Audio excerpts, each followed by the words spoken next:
हरि ओम तत्सत। आउनुहोस् प्रिय आत्मन सज्जनगण हो श्रोतागण, अब वैशाख महात्मा श्रवण गरौँ।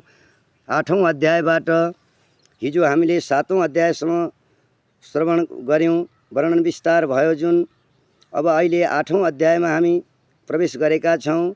अब यो 8औं अध्यायबाट हामी संस्कृत पाठ पारायण भइसकेको छ। अब नेपालीमा हामी राम्रोसँग यस अमृत कथालाई, वैशाख महात्मालाई पान गरी पुण्यवान बन्नेछौँ। भन्नुहोस् वैशाख महात्माको जय, वैशाख महात्माको जय। भगवान लक्ष्मी नारायण की जय, भक्त और भगवान की जय, सनातन धर्म की जय।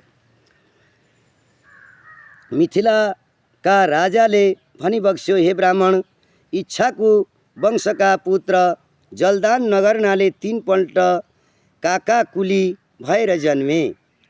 पछि मेरो घरमा जनक राजा आज्ञा हुन्छ, पछि मेरो घरमा माउसुली भए। पाप गर्ने भएका त्यसको यो कर्म अनुसारको फल पाउनु उचित नै हो। सज्जनहरूको सेवा नगर्दा उसले गिद्ध र कुकुर पनि हुनु पर्यो। तपाईले भन्नुभयो कि उसले गिद्ध र कुकुर 7 पल्टसम्म हुनु पर्यो, त्यो मलाई उचित जस्तो लाग्दैन भनी शुद्धदेव ब्राह्मणलाई जनक राजा आज्ञा हुन्छ। उसले साधु सन्तहरूलाई दोष दिएन अनि अपकार पनि केही गरेन।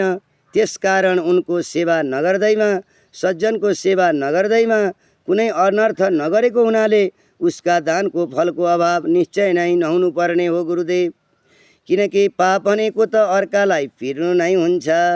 कुनै पनि कारण नभइकन कसरी यो कुयोनी उसले पाए। पशु पन्छीमा गएर जन्मिनु पर्यो। त्यत्रा महाराज इच्छाको कुलका ठुला भूपति हेमाङ्गले। त्यसकारण अब तपाईका प्रिय शिष्यको यो संशय छुटाइदिनुहोस्।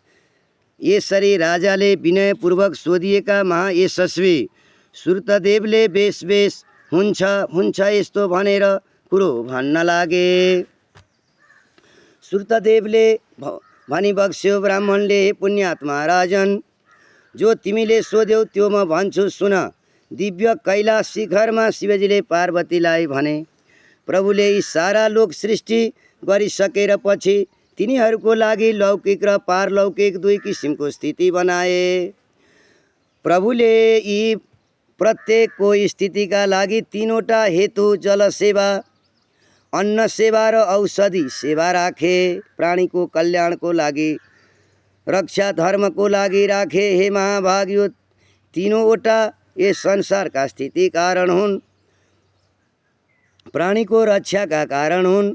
यस्तै प्रकार हे राजन, वेदमा परलोकका लागि पनि 3 कारण बताइएका छन्।